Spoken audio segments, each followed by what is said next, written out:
Allons voir maintenant comment envoyer un mail à partir de sa boîte Gmail.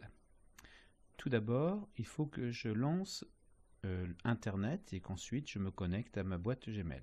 Donc pour lancer Internet, sur mon ordinateur ici, c'est Google Chrome. Je fais un double clic.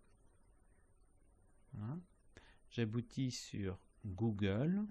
Je vérifie qu'ici il y a Gmail.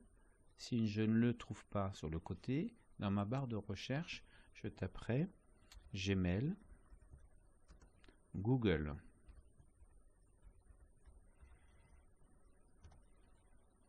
Et j'aurai ici Gmail par Google.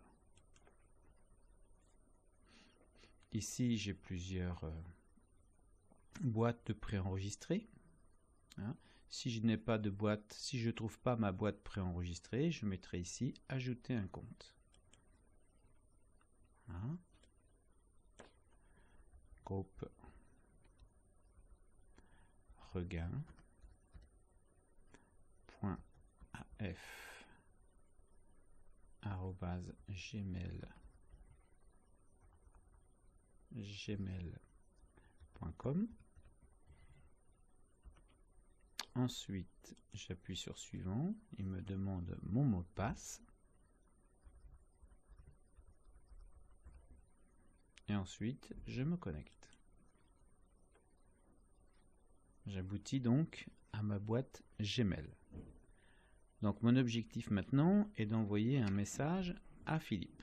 Donc du coup, je tape nouveau message ici.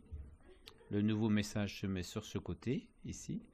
Je commence par mettre ici à qui je veux envoyer le mail. Donc j'envoie le mail à Philippe. Là, je suis préenregistré. Si ce n'était pas le cas, eh bien, je taperai l'adresse entièrement. peretore@api49.asso.fr. J'appuie sur point virgule pour avoir mon adresse. Donc j'ai bien acquis le destinataire ici. Voilà. L'objet, ça veut dire quel est le titre du sujet. Eh bien, je vais mettre comme titre, je vais mettre essai. Voilà. Et ici, je n'oublie pas de mettre un petit message. Bonjour Philippe. Voilà. Tu trouveras le document demandé en pièce jointe. Voilà. Point. Bonne journée. Et je n'oublie pas de signer mon message. En l'occurrence, c'est aussi Philippe. Voilà. Donc là, j'ai préparé mon message pour Philippe. C'est un message essai. Je lui mets un petit objet. Si j'appuie sur la touche envoyer, le message va partir. Mais là, je voudrais maintenant... Oui, pardon. Le message va partir. Donc, il suffit d'appuyer sur la touche envoyer. Si on veut joindre une pièce jointe, pour joindre une pièce jointe, je vais utiliser le trombone ici, qui va m'indiquer joindre des fichiers. Donc je clique sur le trombone, voilà. Il m'emmène sur l'ordinateur, je me déplace, voilà, ordinateur, je me déplace pour aller sur ma clé USB. Voilà. Je vais prendre par exemple un exemple de CV, un CV que je veux mettre. Voilà. J'ai un CV d'agent d'entretien du bâtiment, par exemple, ici, que je vais joindre à ce message. Je fais donc, j'ai agent d'entretien du bâtiment, ouvrir.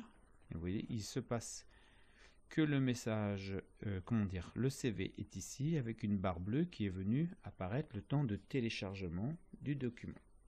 Je veux vérifier que c'est bien le bon CV avant de l'envoyer. Je peux l'ouvrir, regarder ce que c'est en cliquant dessus. Si je clique dessus, il va s'afficher ensuite sur le côté. Voilà, il m'explique que c'est ça, ça et ça. Je dis OK, c'est le bon CV que je voulais envoyer. Donc je ferme le document. Il est toujours ici.